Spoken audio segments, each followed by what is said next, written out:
Joseph, and it was right about that, actually. But then it told me you have an unnecessary comma at this sentence, such and such point, and I was like, there's no comma there. It just had imagined that comma, or not imagined, but. So I think we have to invite students to check these kinds of systems if they use them for research, to see if the AI summary of the source is actually accurate, if it missed anything central, and it does. So this very popular new platform, Perplexity.ai, there's a lot of excitement, and New York Times op-eds about it. And so it gives you the sources at the top. It looks like it's foregrounding the sources. And I asked it, what does Ezra Klein think AI will do to the internet? And it gave a pretty plausible answer based on this podcast I had just listened to. But then I was like, wait a minute, did he really say that it's gonna cause our ability to discern what is real versus fake to break down completely? That sounds a little extreme for Ezra Klein. He's the interviewer, right? And but it has the footnote, so you kind of want to believe it more. But when you go to the footnote, you find that he did not say that. That was his guest who said that. So relatively minor issues like that, and much bigger issues as well. So in Elicit, which bills itself as the AI research assistant, and many of these are based on the semantic, what's it called?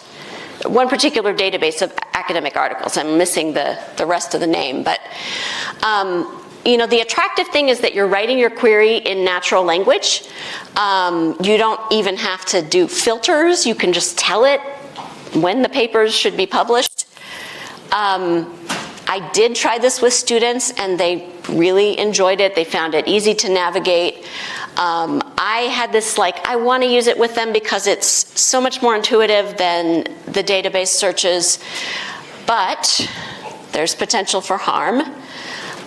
It'll give you a synthesis of the top 4 sources, so it tries to compare the sources and pull out key points.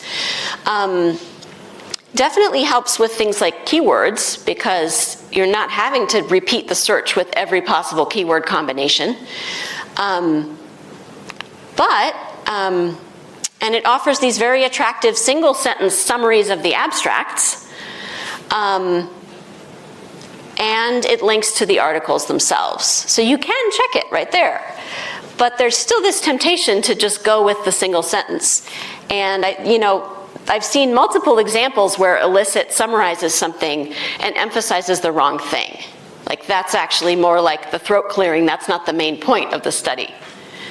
And if you use it critically, you could drill down and you could select other options to see Elicit's summary of the main findings, and you might get more. But, how often are you going to do that? So more slides if you're interested to dive deeper into some of these tools.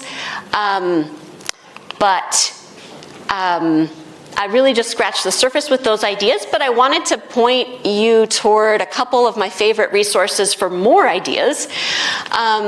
So the AI Pedagogy project from Harvard's Meta Lab is a really well-designed, not overwhelming site with just a few activities and some really simple starter materials explaining AI. And it's pretty great. Critical and practical. This is an anthology that I've learned a lot from. Text Gen Ed, teaching with text generation technologies, and you can also submit to their continuing experiments. And then this is the site that we launched at the MLA 4C's Task Force on Writing in AI. So we thought, there are a bunch of sites that collect ideas for AI and pedagogy, but it'd be nice to have something where they're just really short descriptions and where we can all contribute. So this is, it's just 250 words, what did you try? 250 words, how did it go? And what would you do next time? And I hope maybe folks would be willing to contribute to it. And there are so many fun and interesting and, just a real range of ideas up there. So I hope you'll explore that. And the bottom line, I would just say, if we can decide not to be intimidated, recognize that our voices are needed in shaping the future of AI and in guiding our students around it. We don't have to know everything to get started. And we have a lot of the skills that are needed to work with AI, maybe sometimes even more than the engineers do, because these are language models. And so I hope we can sort of come to it with the openness, curiosity, playfulness, and have some fun with it.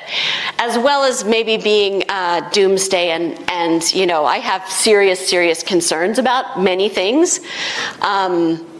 And here we are in this strange and open space in this time when a lot of things are being shaped.